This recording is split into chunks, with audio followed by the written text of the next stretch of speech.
নমস্কার বন্ধুরা, আপনাদের স্বাগত এই ব্লগে। আর 5টা দিনের মতন আজকেও আমি সকালবেলা উঠে একটু ফ্রেশ হয়ে চলে গেলাম রান্নাঘরে। আজকে রান্না করেছিলাম 5 মিশালি সবজি আর আলু আর বেগুন দিয়ে পাবদা মাছের ঝোল।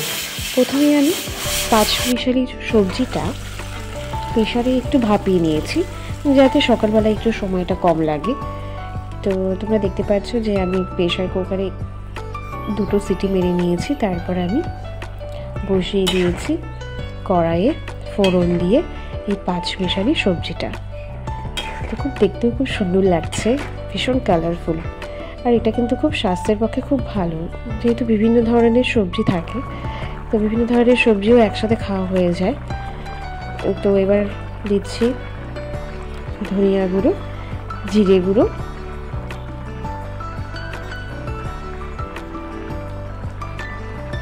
আমার আগের দিন রাতেই আমি ডিসাইড করে থাকি যে কী রান্না করব।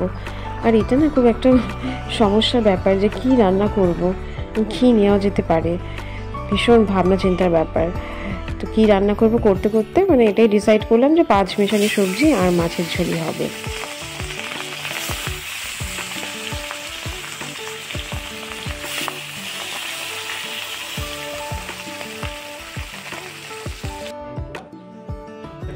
মাছ ভাজা হয়ে গেছে, মাছের ঝোলটাও কষিয়ে নিয়েছি। এবার মাছগুলো ঝোলের মধ্যে দিয়ে দেবো। আর এইদিকে আমার 5 মিশালি সবজিও হয়ে গেছে। আমার রান্না হয়ে গেছে আর এইদিকে বর মাটি কোপাচ্ছে। আমাদের ঘরের পেছনে না অনেকটা জায়গা আছে, তো আমরা ঠিক করেছি সেখানে আমরা সবজি বাগান করব। টাটকা সবজি খেতে কে না ভালোবাসে বলো।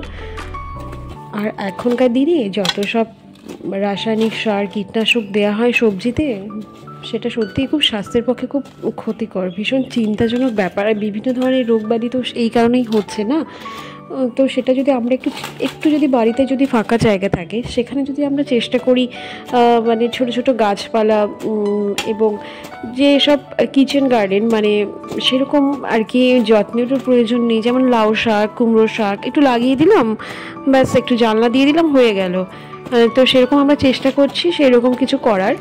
তো এখানে আমরা ঠিক করেছি আমরা ধনিয়া পাতা এবং পালং শাকের বীজ আর কি ছড়িয়ে দেবে ও। তো পালং শাক আর ধনিয়া পাতা শাক প্রথমত আমরা এটাই তৈরি করার চেষ্টা করছি। জানি না কেমন হবে, দেখা যাক কেমন হয়। অ্যাকচুয়ালি এখানকার যে দেখতে পাচ্ছ না মাটিটা ভীষণ ভালো, এঁটেল মাটি টাইপের। হ্যাঁ, বালুর ভাগ কম রয়েছে, তো আশা করি ভালোই হবে। তো ও তো করছে, আমরা প্রথমবারই করছি, ভীষণ আশা নিয়ে যে ভালোই হবে, দেখা যাক কেমন হয়। এটা হলো পালং শাকের বীজ। তো 2 দিন আগে আমরা ভিজিয়ে রেখেছিলাম পালং শাক আর ধনিয়ার বীজ। তো পালং শাকের বীজগুলো এবারও ছড়িয়ে দেবে। এই যে ভিজিয়ে রেখেছিলাম দেখতে পাচ্ছ, আর এই পাশে যে লাল বীজ দেখতে পাচ্ছ সেটা হচ্ছে ধনিয়ার বীজ। তো প্রথমে ও পালং শাকের বীজটা ছড়িয়ে দেবে।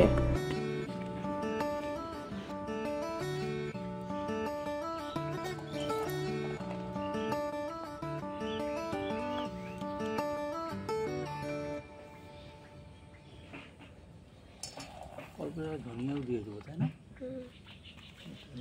পালং তো কি আছে কাছাকাছি উঠবে, তাই না?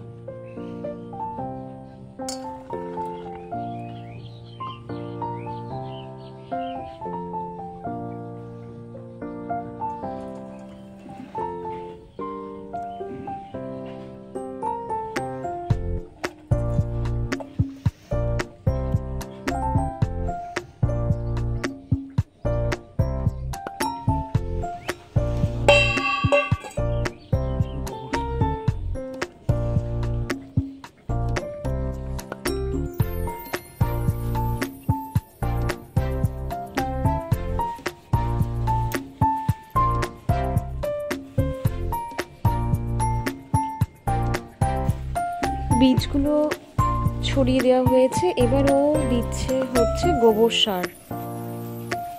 সারগুলো মাটির সাথে মিশিয়ে দিচ্ছে।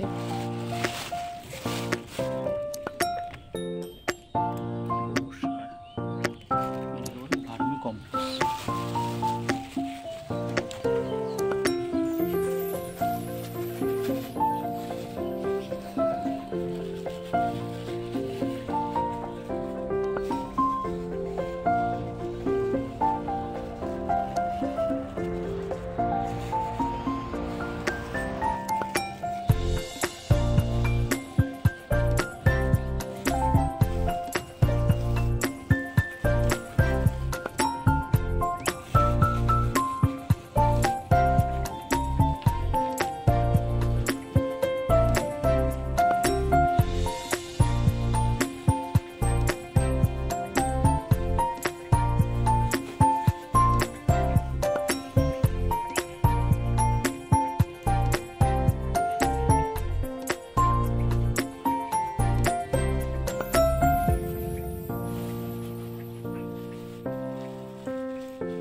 এটা হচ্ছে ধনিয়া বীজ। ধনিয়া বীজ এবার ছড়ানো হবে। 2 দিন ধরে ধনিয়া বীজগুলো জলে ভিজিয়ে রাখা হয়েছিল এবং ভালো করেই ভিজেছে, অনেকটা ফুলেছে বীজগুলো।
এবার দেখুন এই যে ছোট্ট ভিডিওটা, এটা তার 2 দিন পরে আমি নিয়েছিলাম এবং এই ভিডিওর সাথে অ্যাটাচ করেছি।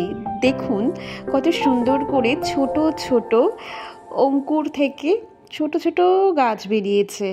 কি সুন্দর লাগছে, কতটা যে আনন্দের মুহূর্তে ছিল আমাদের কাছে যে আমাদের নিজের হাতে তৈরি সবজি বাগানে সেই ছোট্ট গাছগুলো বেরিয়েছে, অঙ্কুরোদ্গম হয়েছে, অঙ্কুর থেকে ছোট ছোট গাছ হয়েছে।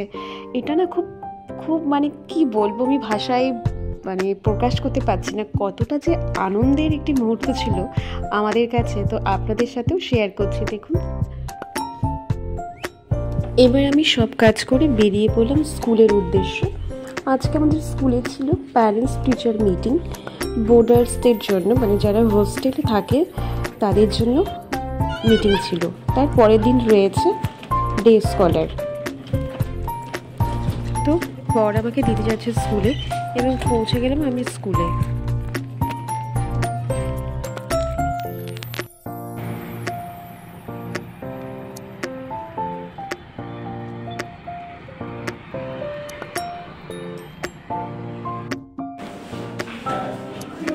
এবার স্কুলে পৌঁছে শুরু হলো সারাদিনের কাজ। পৌঁছে গেলাম আমি আমার ক্লাসরুমে, কেন কি সেখানে হবে parents teacher meeting. Parents teacher meeting খুব ভালোভাবেই হলো, সব কাজ শেষ হয়ে এবার একটু বসলাম। তো যদি আমার ব্লগটি বন্ধুরা ভালো লেগে থাকে তাহলে প্লিজ একটি লাইক করবেন এবং সাবস্ক্রাইব করবেন আমার চ্যানেলটি। ধন্যবাদ।